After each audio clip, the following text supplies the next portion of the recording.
Hello, everyone, and welcome to another episode of Get in the Garage. We're a music podcast. For music lovers. We have got a fantastic show planned for you this week, but before we begin, as always, please remember to like and comment and subscribe, and share the podcast with all your friends, family, and this week's special guest listener is... Telecarpenter. Telecarpenter. Jesus, you might say. He was a carpenter. Wow, getting biblical. Well, you know, we are the holiest podcast on podcastdom. I don't know. I doubt that. No. Let's tell you what we are doing today on the show. We have music news like we always do. Every week you are going to stay informed. And then we have 3 album reviews for you. We are going to do T-Pain on top of the covers. We are going to do 100 Gecs, 10,000 Gecs. And then we are going to review Unknown Mortal Orchestra and their 5th album, 5 or V, whatever you're doing.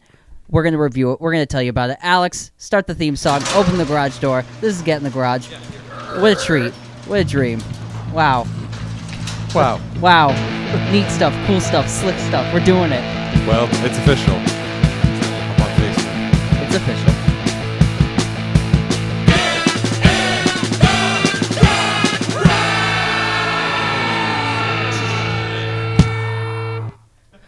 This is the music news. Starting off with some sad news, some RIP last week. I believe right when we were recording last week's episode, noted drummer Jim Gordon died at the age of 77. He died on March 13th. He was a drummer, notably for Derek and the Dominos, for Eric Clapton's solo stuff, for George Harrison's solo stuff, for the Everly Brothers, Frank Zappa, Joe Cocker, Steely Dan's Pretzel Logic album, etc., etc. He played Orange Juice Cups on God Only Knows by the Beach Boys on Pet Sounds. He was part of the auxiliary crew of the Wrecking Crew in Los Angeles. Started playing with the Everly Brothers when he was like 16 years old. And then kind of like a who's who session player for the next 15 years. Unfortunately, undiagnosed schizophrenic who killed his mother in his late 30s in 1983, I believe. And he spent the last 40 years of his life in a medical psychiatric criminal facility in California.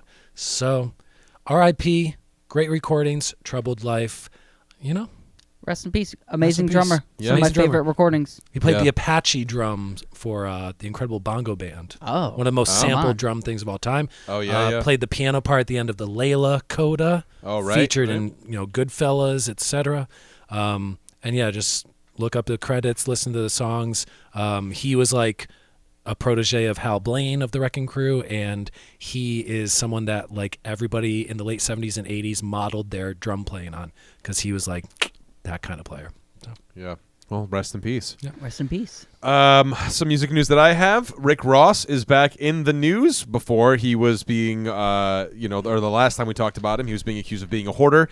Now his buffalo have broken through his fencing. he's been and hoarding buffalo. Apparently Rick Ross has a collection of buffaloes. Just 2. He just got 2. And He's got 2 and 1 got loose. Both got loose. in Fayetteville, Georgia. Yeah, he lives on like this huge compound. Apparently the security system was breached, and they were roaming, as it were, around the neighborhood, grazing on some grass, and also destroying yards and getting into people's garbage. Shout out to all the pair.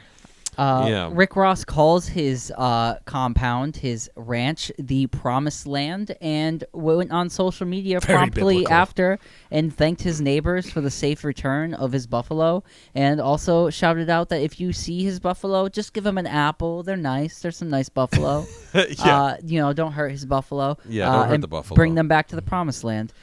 So... Yeah. Promised land. Yeah, although the county marshal did say, quote, "As captivating as these animals are, we encourage everyone to use caution if they were to encounter them. Although they are mostly docile, they can be unpredictable and possibly become aggressive." So, Rick Ross, I'd love to feed your buffalo apples, but I think I'm just going to steer clear of the buffalo. Steer clear. Thank you. Luke? Like that. Have you guys seen the Meg White drumming controversy that has yes. happened this week? I just wanted to shout out a critic. I mean, I am one of these, I guess. Gave his opinion on Twitter that the White Stripes would have been a half-decent band if Meg White was a half-decent drummer, and went on from there. to diatribe into why he thinks she's not a good drummer, and he's heard all the reasons why people think she's a good drummer. The internet clapped back in hard retort. Questlove and the like. Jack White wrote a nice thing for his bandmate, who will not play, probably because of a lot of criticism like this that seems to have come up about with this band.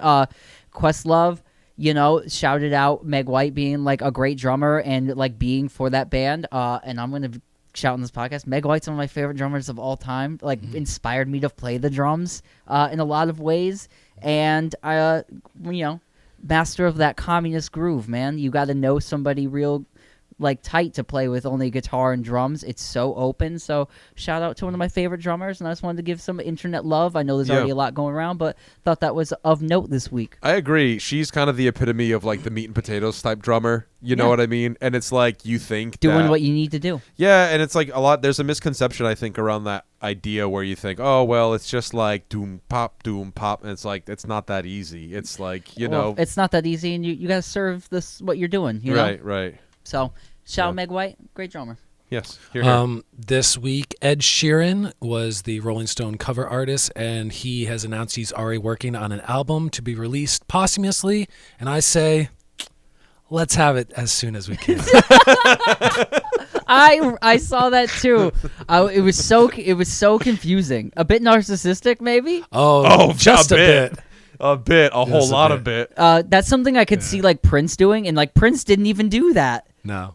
He was nah, and that's the princiest Prince thing of all time to do, It's I don't know. Who cares? Release it. Come on. Release it. Call Panic at the Disco and break up the band. Yeah.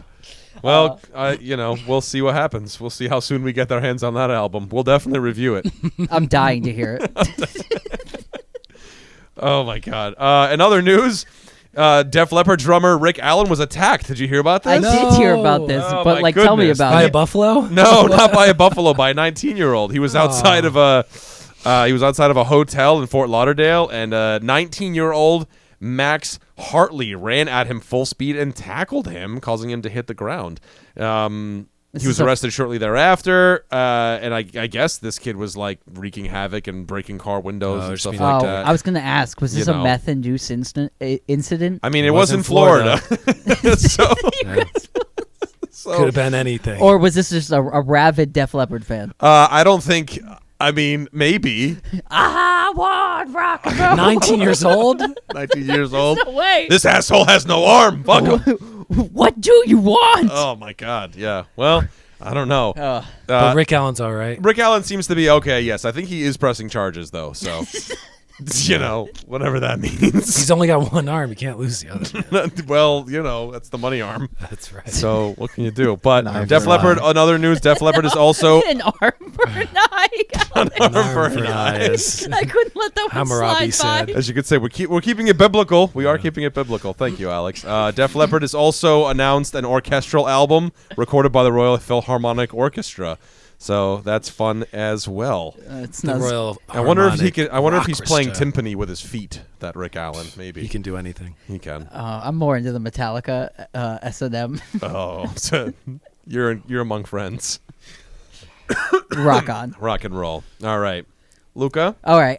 Somebody told you about Ticketmaster last week. If you listened to this in The Cure and how the fees were as high as the ticket prices themselves, Ticketmaster went, and because of all this backlash and Robert Smith and his constant badgering back at Ticketmaster at all of these offenses, he got refunds for the fans. So there's between $5 and $10 refunds going out that have been seen on Twitter, and a lot of people got refunded money. I saw somebody on Instagram that I follow got refunded money, so it was pretty interesting. And I just want to make that of note that The Cure actually got Ticketmaster to refund people those outrageous fees. So pretty interesting. Go on The Cure. Go The Cure. Rock on. Yeah, very nice. You can buy half of one overpriced beer now with that $5. There you go. an $8 Bud Light is now $7.50. Sly Stone, who we thought was dead, apparently wrote a I memoir. thought was dead. I knew he's alive. Always. I fucking knew he was alive. Yeah, I never cared. Sly Stone apparently is writing a memoir. No, I do. I love Sly Stone. Yeah. I love Silent Family Stone. He is writing a memoir, which should be fun. It should be very, very interesting. Sly Stone has kind of been an elusive figure, I guess you could say. But he's had some pretty high highs, some pretty low lows. I know that he was homeless at one point. And yeah, he was heavily featured. If you want some cool Sly and Stone footage, you can watch the Questlove documentary. Summer of Soul. Summer of Soul, thank you. There's some cool Sly and the Family Stone footage on that. They're a great band. Definitely give them a listen. But it should be an interesting. I think it would be a very interesting book. You know. Yeah. Questlove is putting this book out, which I wanted to make note, publishing the book, which is really cool. And Sly Stone is one of the greatest figures in American music, and one of the most I think kind of tragic figures in American music. He was one of the most beloved pop stars of his era, and then was kind of thrown to the wayside. And this book should be pretty interesting and enlightening because he's just such a amazing, powerful artist for the time of music that we have that he put out. And I think the story is going to be very interesting, and I can't wait to read this book. I think that's really great, and I'm glad to know that he is alive and kicking. So rock on, man. Rock and roll. Also, Woodstock, right? They played Woodstock? Correct. Great set. They played every major big Fantastic set. festival in the 60s. Yeah, fantastic set. This past weekend, the long-awaited release by U2 came out, Songs of Surrender. It contains 80 songs. It is 2 hours and 45 minutes long. I thought it was only 40 songs. Nope, it's 80. It's 20 songs for each member of the band. It is all re-recorded songs from their catalog. And we were going to listen to it and review it. And me being the biggest U2 fan of us, I made it 2.5 songs before I threw in the towel. Yeah. Yeah, we listened. They released a couple singles, I think, at first, right? I listened to the pre-release singles, and I did not like them. It sounded like they were we got to re-record these, and then they grabbed coffee and an iPhone recorder, and then did them in the room around a coffee table. And that's the vibe they're going for, is just in the room, dry vocals. It was mostly Bono and The Edge doing everything. Larry Mullen barely played on it, and Adam Clayton played on most of it. But I already played on this. But super low, understated bass. Yeah, I wouldn't recommend it. And I do love what I love from U2, which is, I would say I really do love about a third of their catalog. So here's the question. The middle part. U2 fans out there, did you like this record? Yeah. Is this a record you thought they did? Or is there any versions of the songs maybe that you thought were better? Because that's interesting too. It would be interesting to open that dialogue, because I know I have met some U2 fans, and U2 fans are kind of like deadheads for U2. There's a lot of people who are very into U2, follow them around and all that kind of stuff. So yeah, it'd be interesting. Anybody listening, if you're a U2 fan, please let us know what you thought about it, because I'm interested. Yeah, I think it's kind of one of those quote-unquote end of the career type of retrospective, because they are all, I would say between probably 65-ish years old. Mm-hmm. I think they're all born in the late 50s. I just didn't think it was very good quality, so I don't think it's really was necessary. And definitely, I can't imagine sitting through almost 3 hours. It seems a bit retreading, but Yeah. Who's to say? Do you have any more music news? I have just one more thing before we leave. The woman who is on the Woodstock cover with her boyfriend at the time and then married, Bobby Kelly Eckerlin, I believe is her last name. She passed away over the weekend. So I just wanted to shout out a rest in peace. She married the man she's with on the cover, and they were married for 54 years. So that's just a really good love story, I think, that popped out of that cover and that event in that day. And I wanted to just rest in peace her real fast, because she has an iconic moment on the album cover, and I think was the is one of the icons of the hippie generation. So rest in peace. Yeah, rest in peace. Into a strong 54-year marriage. Yeah. That's a good run. Man. That's some good strong shit. It was like I was in love for half a century. Love was never ending. No. Peace, All love, and right. Well, Woodstock. there's music news. This has been music news. This has been music news. Onward we go to the very first album review of the evening. Oh, yes, we So T-Pain, the man himself, won the 2019 Masked Singer. It was the first season. He beat out Donny Osmond and Gladys Knight, which is, I think is kind of an accomplishment. He was really good on that season, too. Yeah. Defeat the Hun. He did. Thank you. Donny Osmond's in the studio with us, guys. So the inspiration behind that led to this, his 11th studio album. It is called On Top of the Covers. It is 8 songs, 32 minutes, just over 32 minutes long. Lots of interesting song choices on this record. Some good, some weird. What did you guys think? I thought this was a cornucopia of choices. I thought the cover, first of all, invoked a... So such a good cover. It's such a good cover. It With does. the rose in it. It was like a rejected Marvin Gaye cover. I love it. It just like really brings like what this is, I think, on home. It's a good time. It's supposed to be fun. Yes. Well, a It's good, like a supposed to be. fun, good time. Yeah. I feel like everything's with like a wink and a nod and kind of, a new breath of like who T-Pain is as a person and artist now, which I've been really enjoying, like the second act of his career. And we have just covers from Black Sabbath, Sam Cooke. What else? We have Sam Smith. Frank Sinatra. Yep. Stapleton. Yes. And so from there Journey. on, tons of like different arrange of these things, and he brings his own soulful personality to it. They kind of sound like a bit like Earth, Wind, and Fire meets T-Pain in the modern era. So it was a lot of fun for me. I had fun with it. I will. I'll start with the positives. This album is 8 songs and 32 minutes long.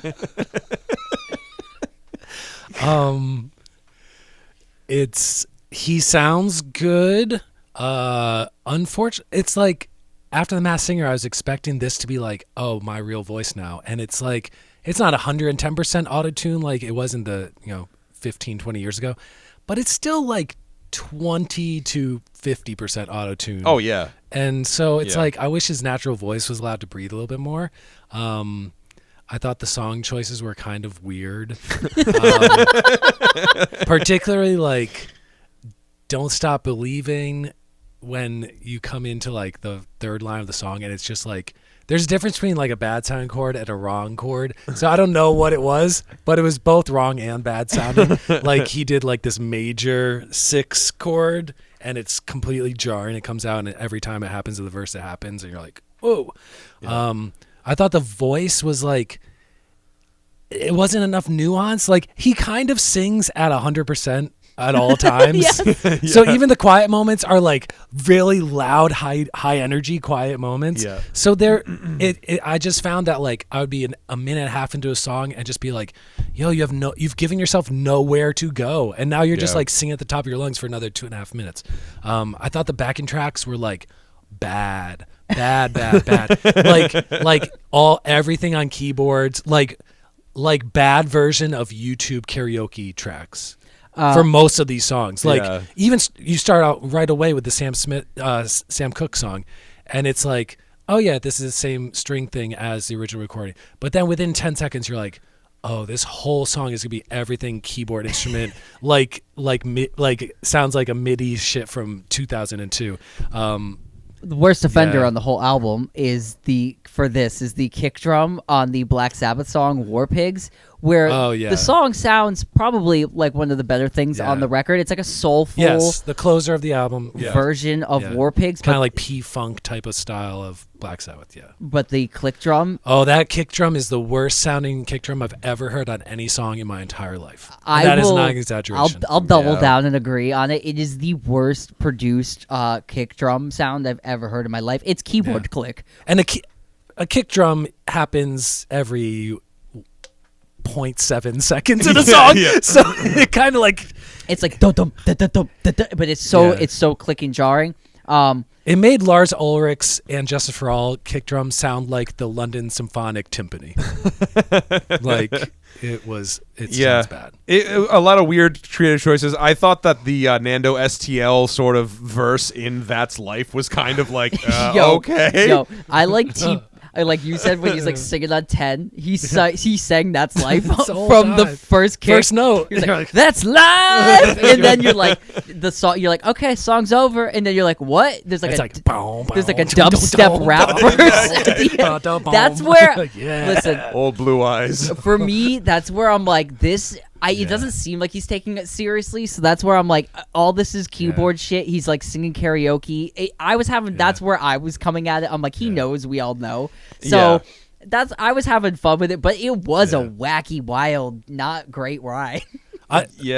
For high moments song wise, I actually did like the song "Sharing the Night Together," which is a Dr. Hook cover, and that I think mostly is because I barely know the original version, and I liked the fact it had that kind of like bubbly, summery type of very auto-tuned, but like in a Casey and JoJo kind of way. So I actually like really enjoyed that kind of like boom, boom, boom, I kind of thought it flavor. had like that disco-y like Lizzo vibe that like has been going on, but it was like an old song, so because I didn't know it either, and then I was like, oh, okay, and I was like, it kind of brought like a really soulful vibe to a song I'd like never, you know what I mean? So I enjoyed it in that way. Scrangs I was just about to say in K major sus. My favorite key. Yeah, not really my cup of tea. But I will say one of my higher moments too. I liked Tennessee Whiskey. I thought that actually sounded pretty good, man. Like, you weren't into that string arrangement, dude. I was so into that. That gave me what? the Scrangs? It's not a string arrangement, it's a scrang arrangement. Thank you. It reminded me of a fifth of Beethoven that's where I was going with it. I was like, I love this. That was like T-Pain as Bach. Yes. It's the only original on the whole album. Yeah. But I loved it.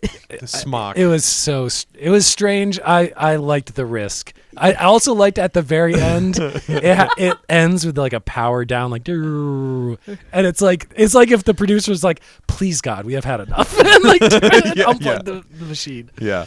But Tennessee Whiskey, I thought that was cool because it's like kind the of chorus in the beginning. It's kind of like that chorus, that crazy chorus guitar in the at the beginning. Yeah, right. Yeah. But I'm kind of like I feel Luke too. Like I agree with both of them in the way that I thought it sounded terrible, but like in that way I found it quite charming. Yeah. Like I just thought it was fun. It was just a fun record. I don't think it was meant to be taken seriously. I couldn't help but find this record charming. I even liked that weird chord in "Don't Stop Believing" that Jeff hated. I like the drums in "Don't Stop loved Believing," man. It had like that church band, like. I was so into it. I was like, oh shit, this is dope. Yeah, right. For me, that was like that was Journey, or that was I can't even think of it. That was Earth, Wind, and Fire does Journey. Yeah, Voyage. Yeah. Yeah, it was. It was a trip. So let's give it a rating. Let's go around, baby. Round table. All right, I'll go first. I'm gonna give this record a 6. I don't think it takes itself too seriously. It's fun, and it's like, man, I don't know what it's for to put it on, like what mood you would put this on in, but like just to be like, yo, T-Pain, then have some fun with it. Yeah. So that's where I'm at. It's a 6. I'm gonna agree with Luke too. It's a 6.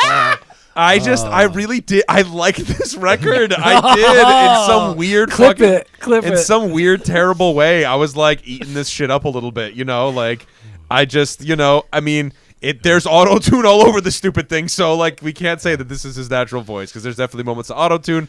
The lows are weird, but the highs are fun. So 6 for me too.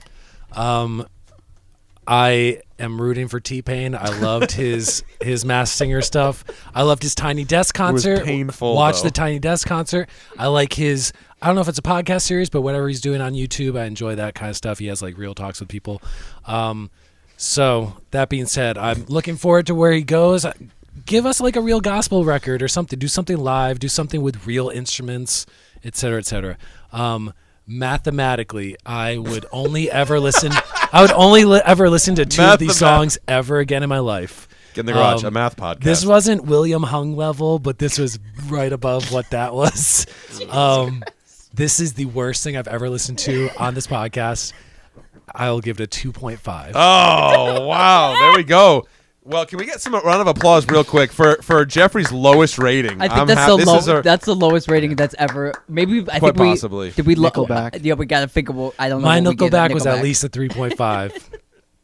I would rather listen to Nickelback 24 hours a day than ever listen to this ever again. There you have it. I'd rather listen to this for the rest of my life. More than anything else. Desert Island. This is T-Pain's Dark Side. Well, there you have it, guys. What did you guys think of this T-Pain record? Did you like it? Did you love it? Did you hate it? Did you think it was just all right? I love the album cover. That was great. True. Other than that, yeah, it was kind of a stinker. But onward we go. We're going to take a quick break. You gave it a 6. Yeah, this guy. A 6 isn't that great for me, man. It's not an 8. Let's take a quick break. We're going to come back. We got 2 more new album reviews for you guys. Stick around.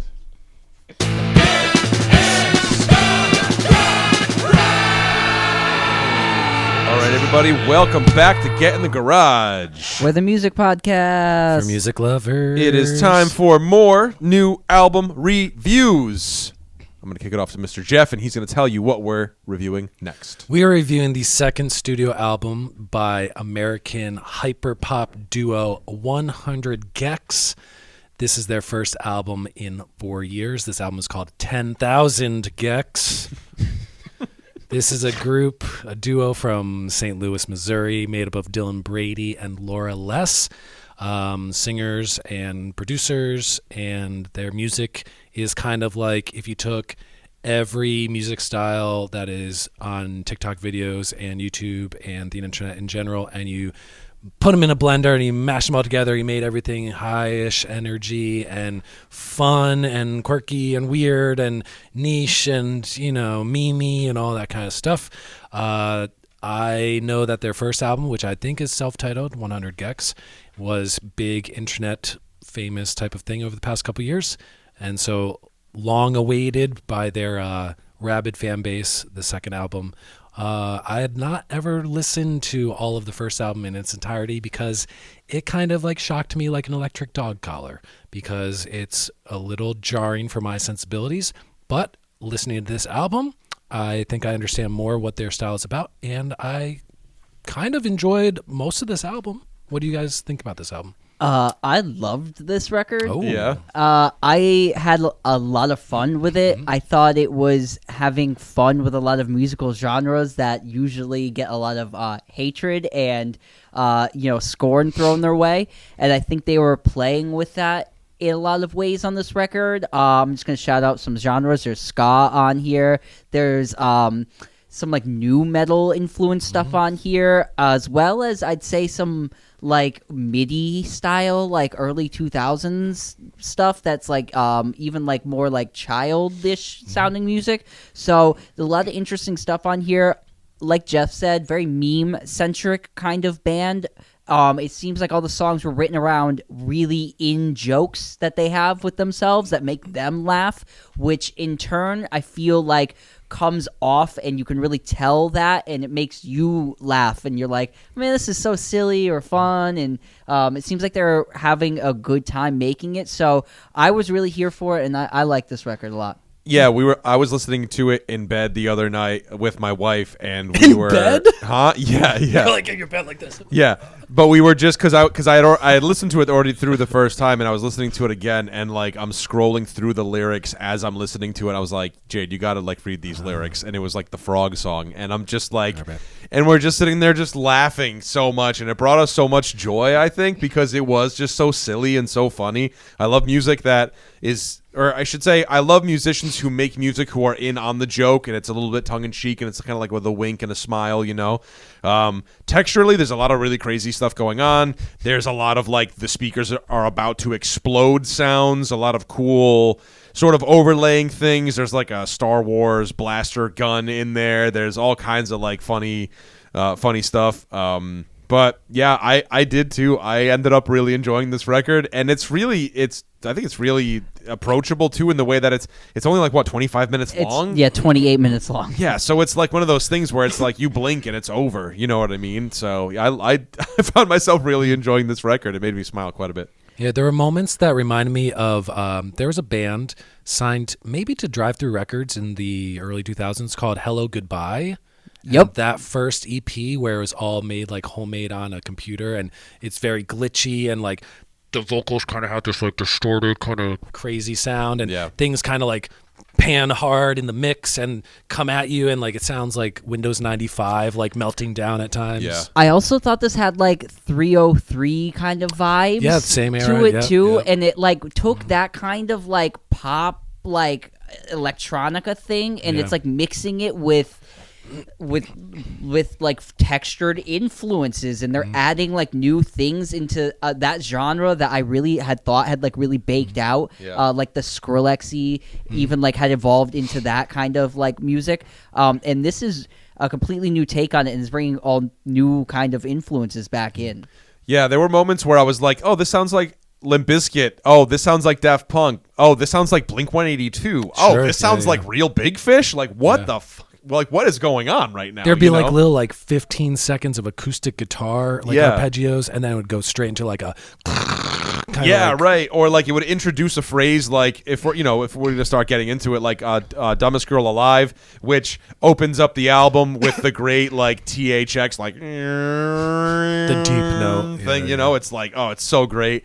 And then there's like cool guitar parts and stuff, and then it like cuts out and it gives you the melody, but it's like in the weird like blown out sound and stuff. Like it's cool. It gives you this jarring thing that like dubstep gave, but it's done in like such a different cool way, And the Dumbest Girl Alive, like the lyrics on that are so put emojis on my grave. Also, took Adderall and they're like bruises on my knee. Like I took too many Adderall, so bruises everywhere. And like, just, like this is that Adderall stuff. music. Oh yeah. And made me like that Speed, stuff man. made me laugh. Like lyrically, there was like a bunch of like punchline jokes in there too. If we're getting into like noises and things we loved on here, the Most Wanted Person in the United States has that like it's like this really cool sounding, almost like Paper Planes vibe song, and then it has this like childish like boy yo yo yo yo yo spring in the middle of the verse, which like takes all like the piss and vinegar out of like I'm the most wanted person in the United States. So also that's got the best line in it. My favorite line of probably like an album. Probably my favorite lyric of the year. I'm just calling it now is going to be Queen of California, hot like the heaters, got Anthony Kiedis sucking on my penis. I was just about to say it sounded like a Red Hot Chili Peppers lyric. Yeah. So that lyric made me laugh so hard because they're taking like the California thing and they're like playing with it on that song too. I loved it. It made me laugh so hard. Yeah. I got my tooth removed. I love that song too because like it opens up and it sounds like it's gonna be like, oh, did they do a ballad? And then it just full steam kicks into a ska song, and you're like, what is going on right now? And the ska choice they made to like do a ska song, it's like a full-on Real Big Fish song. It's like that's what this is. It's like there's no electronica in the middle of it. This is a Real Big Fish-styled song. And so by taking that and like that band's a really big joke, and they're like a joke band, and like it's so it's like a. I'm gonna go out on a limb and say this is a very druggy band because that song was like acoustic guitar, and then you take a couple hits of nitrous, and now you're in this Tropicalia ska universe. It's like I got my tooth removed. And, some of my favorite songs, I liked Hollywood Baby, which was like a glitchy pop punk type of song. I liked the B-side from the Yo Gabba Gabba series, Frog on the Floor, which was a very quirky, strange, childlike song. I liked the Doritos and Fritos song, which kind of sounded like the Beats from the TV show Doug could have made that song. Doritos and Fritos. Billy Knows Jamie had a very like Limp Bizkit and Primus type of thing. And $1 Million, which was like this relentless $1 million, $1 million. And they had like the lyrics on a speak and spell type of sound in the middle, like $1 million, $1 million. Also, that was the one that sounded like they sampled Jeremy Had a Race Car Driver in the middle of it. Yeah. So. Yeah, this is it is a fever dream for a record, man. I hope that they can keep it up. It's got the like. I just hope that they don't turn into like this novelty thing, because it could kind of like 303 was around for a minute 3 because years it was a big. novelty. Yeah. Right. This is walking such a tight line of like stupid or good. It's like Yeah, it's right. walking that It's a line. fine line between genius and stupid. And it is, and that's what this whole record is. It's just walking that tightrope line, and it's like, oh, we're not gonna slip off, and Yeah. that's the fun of the whole thing. So It is a fun record. to recreate, I don't know, Yeah. be Alex? interesting. So I listened to this today for the first time. I only had the opportunity today before we actually got to the podcast.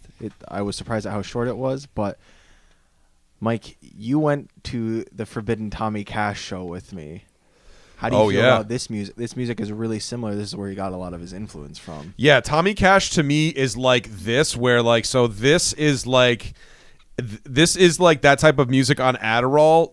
Tommy Cash is this music on like Xanax. Like it's like the dark Eastern European cousin to this. You know what I mean? That's a great catch too, because it's very similar to this. I showed you Tommy Cash. You're so stupid. You're so dumb. Yeah, that kind of thing. You look like a thumb. Yeah, you look like a thumb. But yeah, I mean, I agree. It's toting that line. It's towing that line, man. I don't know. It's like the next record. 1 million Gecs. 1 million Gecs. Yeah. I mean, they're really Really going for it. What's the ratings? What's the ratings on this? This was I actually did enjoy more of this than I thought I would initially. I don't know if this is really like a full repeat for me because it is extreme at times. But I am going to say 6.5. I would love to give it a 7 because I enjoyed a lot of it, but it's a little too much of a slap of cold water in the face at times. Yeah. So 6.5. I'll tack on the 0.5. I'll go to 7 for Jeff. I thought this album was a strong 7. I'm interested in seeing what they come out with next. I think that they have the resource. It seems like they have the resources and the know-how and what they're doing. They have a firm grasp on like the process and all that stuff to create something. This is like the fun freak out album. I'd love to see something maybe a little bit more like intense and a little bit more dialed in maybe for the next release. Oh, I'm gonna go and I'm gonna say this is like a 9 for me. Oh, Yeah. I like the weirdness of it. It fits. And I think it's giving reverence to a lot of things in my childhood that culture has discarded as trash and dumb, and I feel like it does it. And this album does these things in a very good way. It brings reverence to those things in my mind. So I'm going 9. I liked it. I had smiles on the whole time while I listened to it. This was fun for me, and a genre I am usually so far not into by any specs. So I'm a rock and roller over here. So check out this album. I really liked it. Yeah, let us know what you think in the comments below too. Did you like it? Did you love it? Did you hate it? Did you think it was okay? Let us know. 100 Gecs. On to our next album review. Yes. We have Unknown Mortal Orchestra. They have released their new album 5. This is the project of Ruben Nielsen of New Zealand. This is this band is a part of the New Zealand, Australia psych rock revival kind of thing that's been going on for the past Your 10 Impalas and the yes, like. of those nature. This is their King 5th Gizzard. album. They were kind of like a SoundCloudy band when they came out and got discovered, and they have kind of evolved from there. They've played many a show since. This is a double album from them and is clocking in at an hour straight. Has some instrumental stuff on it. Pretty interesting. What did you guys think of this? I liked it. I thought it was a good, solid album. I did think it was a bit long, if I'm being completely honest. I think that they could have trimmed quite a bit of fat off of this record. But overall, I enjoyed the textures. I thought the grooves were really good. I thought there were some cool, choices that were made as far as songwriting goes and even as far as like the instrumentals go and stuff like that. But I did think it was a little bit bloated. This album is 14 tracks and it's produced by Ruben, and he sings and he plays all of the instruments on maybe like a third or a half of the tracks, and then the other tracks he plays guitar and key type instruments. So it's kind of like a one-man band. His brother, Cody, plays drums or keys on a bunch of the album. His bass player, Jacob Portrait, only plays bass on like 2 or 3 songs. And then I believe his other brother, Chris, plays horns on a couple tracks. I thought that was his dad. Oh, maybe horns. it's a dad. It was his dad played horns cool. on it. Nice. Yep. So this is kind of the like homespun, like home studio, I assume, type of thing that they've been doing the past decade. I thought the production was really interesting. I like home recording type stuff. I like Nilsson from the 60s and 70s. This album reminded me very much of an artist called Emmett Rhodes, who's an American artist who had like a run of self-produced albums in the early 70s. And highly recommend checking that out if you enjoy Unknown Mortal Orchestra. I liked most of this album. I did actually like the instrumentals too.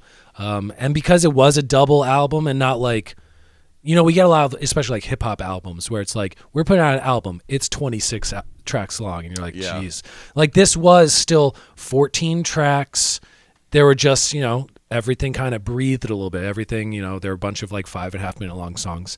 But I really enjoyed this. And I had no, other than a couple songs given by the algorithm, I had no experience with Unknown Mortal Orchestra.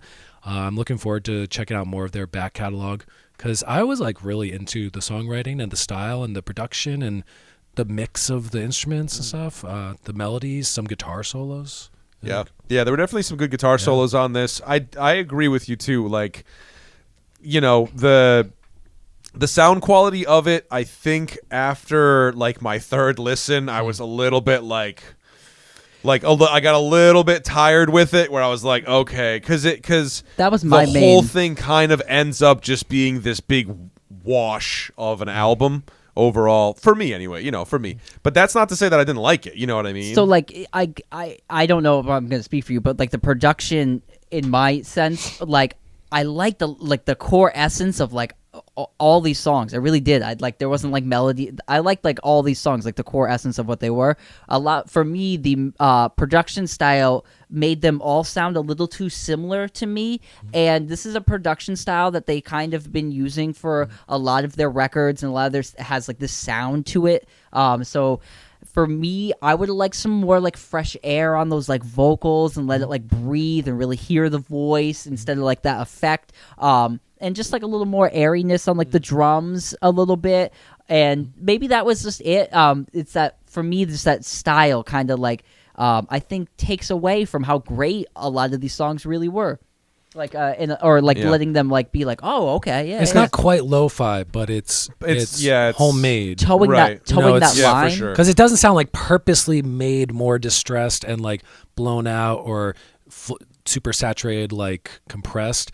But it definitely is the like. It's stylized. Yeah, I enjoyed that a lot. I felt that this album was like split right in the middle between that Emmett Rhodes type of thing and a current band, Bahamas, which is another band I highly recommend checking out if you enjoy Unknown Mortal Orchestra. Songs, how about some songs I enjoyed? I really liked the song Layla, which was kind of like a lower-fi John Mayer type of song. I really liked the song That Life. I love the instrumental mix and the vibe and how the harmonies were and how just things sat in that song. And then Nadia was maybe my third favorite song, which was kind of this like a little dark kind of a little transgressive type of subject matter, but also like a mid-tempo jam that had like a guitar solo and stuff. Nadia also has that lyric in it about maybe getting a blowjob or not getting a blowjob that will like slip right by you. So like check that one out on there because it caught my ear and I was like, whoa. But that song, you're right, has like really like kind of like dark. It's almost like the B of like the Layla song earlier, where that was like more like relaxed and groovy. And both of those songs have killer guitar solos in them. Yeah. For like modern songs, I was like, oh, this is like a ripping guitar solo. I really like this. Like George Harrison style. Yeah. Melodic, 25 seconds. Like I was almost thinking too, like some of these songs sounded maybe even like a little bit like Doobie Brothers, Michael sure. McDonald-y, if like that like indie production wasn't on them, and like Layla and Naja was those two songs that I wanted to shout out as maybe having those kind of vibes. Yeah, I like The Garden. I thought that was a strong album opener. If you're speaking about like good guitar solos, that's got a great guitar solo in it. I also like The Widow, which is the first instrumental track on there. Oh yeah, the electric piano. There's a cool sort of like triplet hiccup thing that they do on there that's really neat, and then it like opens up and it gives you like this cool like horn solo thing that was almost sort of reminiscent of like a Peaches and Regalia, like a Frank Zappa-y sort of, just a twist, like just a little sprinkle of like Zappa-esque. Just a taste. Just the taste of the Zap. Just his mustache. That might have been a clavinet. The thing that sounds yeah. like a horn. I think it's like an overdriven clavinet. Was it a type of thing. yeah, maybe. Yeah. And then that goes into another cool song, the Rear View song. Yeah, in the Rear Which View. is very like Beatlesy, very like Yeah. White Album Beatles type of chord progression stuff. Yeah. So yeah, I mean, it's a solid record, man. It really, even Drag, which is the album closer, I like that too, because it's like, it's weird because like what I found that this band can do like really well and really effective is it's sort of like here, and on this side you've got sort of like the Glastonbury festival type thing happening, where it's like, you know, and their contemporaries, your Tame Impalas, your King Gizzards, and all that. And then on this side, they've got like the Strange Creek, like indie, like children of Deadheads sort of thing. Right. And they're somewhere in the middle there, because Drag kind of gives this sort of deady jam kind of vibe thing about it.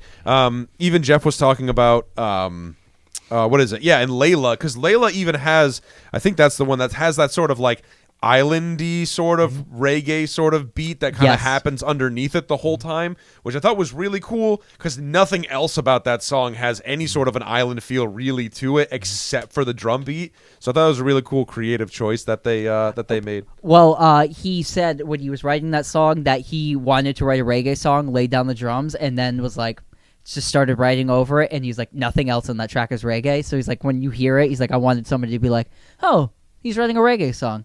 Oh, I guess not. Yeah, And right, because that's so really what my reaction was, yeah. It was pretty interesting. Yeah. This album also had, I wanted to note, the I Killed Captain Cook song had a kind of like telling of his family's story a little bit, in that he is of like Hawaiian descent, and the story of Captain Cook getting killed by the native Hawaiians, and that song kind of gave tell to that too. So I thought the album was pretty personal in that it gave like a lot of like what he was going through, and then like his family a little bit, and his family plays all over it. His dad plays horns on this, so I thought that kind of added in a little bit and gave texture to who he was, and that was like pretty big in like this album's press release, was like talking about those kind of things. So I thought that was cool to add to. Yeah, the Hawaiian, Maori, New Zealand type of ethnic background. Yeah. Yeah. I liked I Killed Captain Cook too, because that was cool. It was cool because it was like just the acoustic guitar and him, so it was sort of like instrumentally, and it was like a really good way of him delivering the lyric, because like nothing else was really overshadowed by anything instrumentally that was going on. I wish that was the closer, Well, it was because they end with like a 6-minute instrumental jam, I and then feel- you think vocals are gonna come in, but it's just like ooh vocals for 20 seconds. So I would have loved to see those two switched. Yeah, 'cause that would have been a good I album thought closer. they pancaked it to like highlight it, but I think it kind of like distracted from it a little bit, and the flip would have been better. So yeah, we're going for ratings. Let's go for ratings. Yeah, I was really into this. Yeah. Yeah. There's at least an 8 for me. I'm going to say it's an 8.5. It's like the perfect album to come out when the time has changed and now it's sunset at 7 p.m. This is a 60-degree evening, play it at sunset, play it at 7:30 p.m. type of thing for me. Yeah, I agree. I enjoyed this a lot. I'm gonna go with a solid 8 on this record too. I think this is gonna be a regular listen for me on like those hot summer nights where you're just hanging out, you got a cold drink, and you're just relaxing, in your sun porch or wherever you are, and you just throw this record on. So I'm gonna go with an 8. I'm going to go with a 7.5. I could have used a switch up in the production a little bit on the 5th record, and I also could have used like a little bit of shortening of the instrumental tracks on this record. But solid throughout. I really like this band, and they're doing great things. 7.5. Let's get a quick little input from Alex behind the boards. Alex. As the person who probably had the most exposure to this band before. Yeah. I like Unknown Mortal Orchestra. They're really similar to a lot of artists. I like, Beach Fossils, Pond, Real Estate, and Drug Dealer King Cruel. They have like a lot of that similar vibe to me. And I heard a lot of these tracks prior because they came out as singles and they're regularly in my rotation. As far as the album goes for rating, I would give it an 8 as well. I'm really on the same page with you there. But also, Luke, to your respect, I do think it could use a little bit more shortening. The 6-minute long ending track was a drag to me. Yeah. Ditto, bud. Yeah. But I think it was a good album overall. I don't think it lives up to the album 2, but it's up there. Yeah, that was my exposure to them at first as well. I feel was you, 2. Alex. That's my high. That's my watermark. Yeah. But yeah. Yeah. Well, let us know what you think in the comments below. Did you like it? Did you love it? Who knows? Let us know. Well, that about does it, guys.